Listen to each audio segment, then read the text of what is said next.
لیپ top تکیے پر رکھا تھا۔ وہ اس کے سامنے کوہنیوں کے بل اونگلی لیٹی تھی۔ اسکرین کی روشنی اس کے چہرے کو چمکا رہی تھی۔ وہ تھوڑی تلے ہتھیلی رکھے دوسرے ہاتھ کی ایک انگلی لیپ ٹاپ کے ٹچ پیڈ پر پھیر رہی تھی۔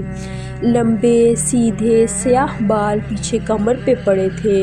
اس کی آنکھیں بھی ویسی ہی تھیں، سیاہ بڑی بڑی مغلائی آنکھیں جن میں چاندنی کی سی چمک تھی، اور چہرہ تو ملائی کا بنا لگتا تھا، سفید ملائم اور چمکدار۔ وہ اسی مگن انداز میں اسکرین پر نگاہیں مرکوز کیے ٹچ پیڈ پہ انگلی پھیر رہی تھی۔ ایک کلک کے بعد اگلا صفحہ کھلا تو ایک دم اس کی متحرک انگلی ٹھہر گئی۔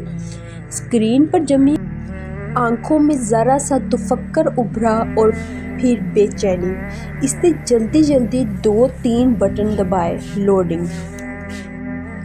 اگلے صفحے کے لوڈ ہونے کا انتظار کرتے ہوئے اسی مضطرب انداز میں اس نے انگلی سے چہرے کے دائیں طرف پھسلتی لٹیں پیچھے کی۔ چند سیکنڈز بعد صفحہ لوڈ ہو گیا تھا۔ وہ بے چینی سے چہرہ اسکرین کی قریب لائی تو سلکی بالوں کی چند لٹیں پھر سے شانے پر پھسل کر آگے کو گریں۔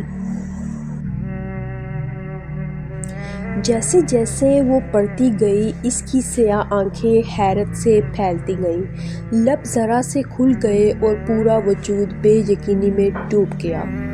ڈھیرے سارے لمحے لگے تھے اسے خود کو یقین دلانے میں کہ جو وہ پڑھ رہی ہے بالکل سچ ہے، اور جیسے ہی اس کے ذہن نے یقین کی دھرتی کو چھوا وہ ایک جھٹکے سے اٹھ بیٹھی۔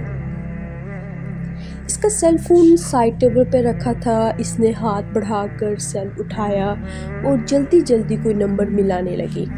رات کی مقدس خاموشی میں بٹنوں کی آواز نے ذرا سا ارتعاش پیدا کیا تھا۔ اس نے فون کان سے لگایا، دوسری جانب گھنٹی جا رہی تھی۔ ہیلو زارا۔